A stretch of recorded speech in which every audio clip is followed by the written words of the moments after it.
Oh, well, I hope you've had a good day. Golly, today was a heavy day, for sure. Today was a heavy day. I could feel that different conversations that I was having and transpiring were like hitting on some nerves. And I was touching on some things, and then like the synchronicities and patterns of events started to transpire. And, like, once you've been like put through psychological warfare so much that it just becomes so easy to pick up on. You know, I really hate to say that, and I don't say that lightly, because it's the hardest thing in the world for me. You know, it really is. Because psychological warfare is just not, I don't take it lightly. And so often enough, I mean, we're all under psychological warfare right now. But it's been so heavy, in my life for years upon years. And it's just something that I pick up on so easily now, you know, manipulative tendencies, different things that are said, intentionally, like to get in your head and make you think like XYZ or this and that. And it's all little nuggets that are like placed to make you feel otherwise, make you question your insanity, make you question your reality. And I pick up on it so often now. And it's just so hard for me. It's so hard for me to know what's transpiring around me, but still play like whatever games you want to call this simulation, this Truman Show, this whatever the freak it is at this point. And it's crazy to me. Like, quite frankly, I'll be honest with you, this came to me just a few minutes ago when I was watching Candace Owens, her live today, which struck a nerve because so much of it, I resonated with it. A lot of the names she like set out in reference to like the last names I've had like dealing with in reference to like similar last names. Whether that's when I was in the banking industry, I was in the property management industry, and I live by two of the largest military bases where I live. And I'm more than aware that like I am so a part of like a deep embedded military OP, whatever. Like, I don't know what I can say on here, so I'm just going to flow with it. And so, especially after last night and the transpiring events, and it's one of those things. It's a very unique simulation that I'm in, to say the least. And, it's heavy at times. I respond in the way that I do. I always go in rather than without. You know, I go in rather than pour out negativity. I try at the best of my abilities. It's hard sometimes too when you know people are intentionally like, I don't like saying attacking you because I don't feel like they're attacking me. I just feel like they're coerced and set up to do XYZ. They're presented choices, and choice A and B are both not great. So it's like, what do you do between the two? So it's like, I think of these things in correlation to when people come at me, like paid actors, this and that, right? And so it's like, I think about all these things simultaneously in my head all day when it comes to like interactions, and when you are in the presence of me, when you talk to me, this and that, you know? And so it is hard. Today was a hard day. I picked up on a lot, and I started connecting. I'm like, oh, this, that. And then I realized, I'm like, golly, God, I see why you have me in this situation. I see why you put me in this situation. I also see why you have me here, because in the midst of me being put in these situations, I am unraveling things in these circumstances, these business ventures, these XYZs, right? As well as pouring out, you know, the light and the presence of the true meaning of what God stands on. And I don't say that lightly, because I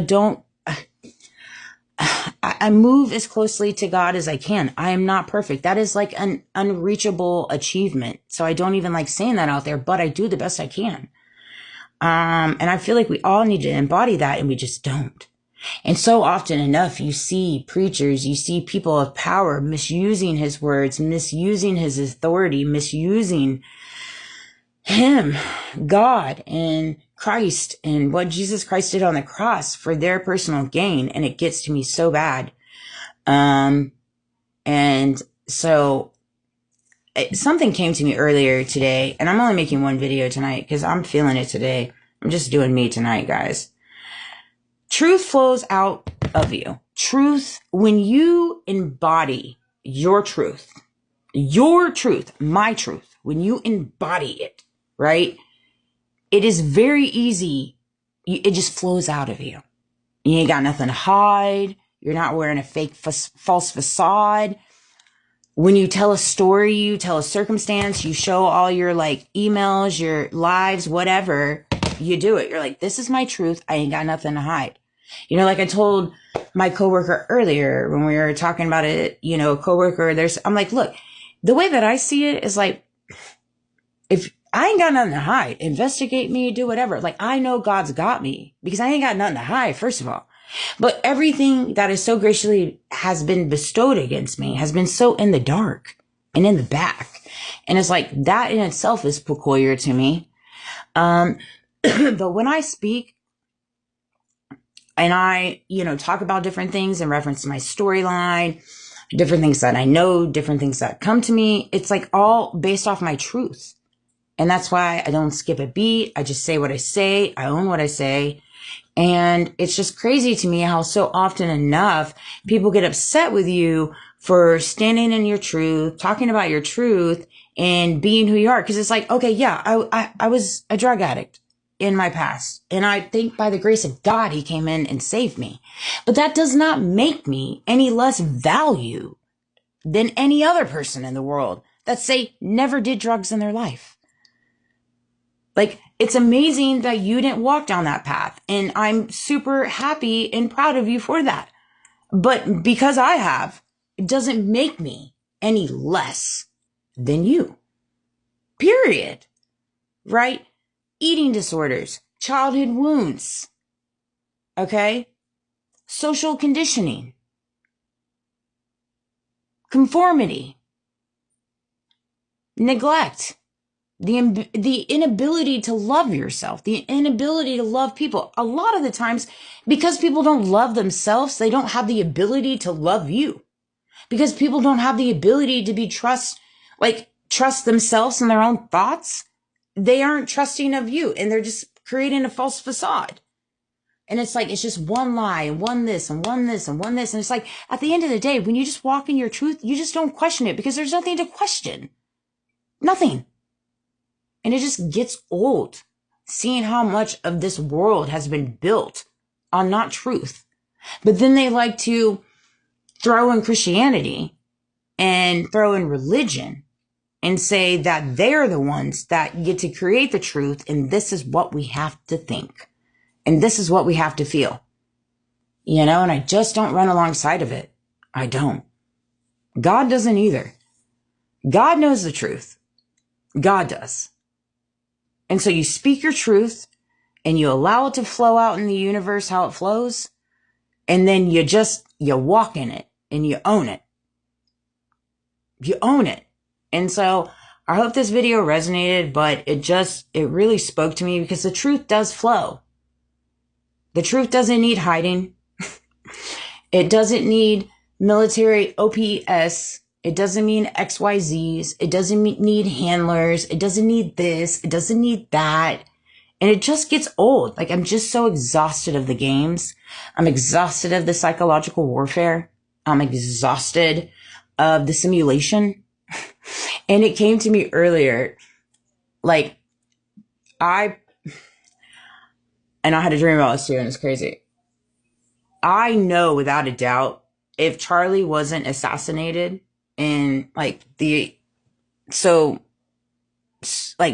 going in a month and some days, right? It would look really awkward if I somehow manage to pass away. I'm just going to say it to you that way. Right. And so because there's so much connection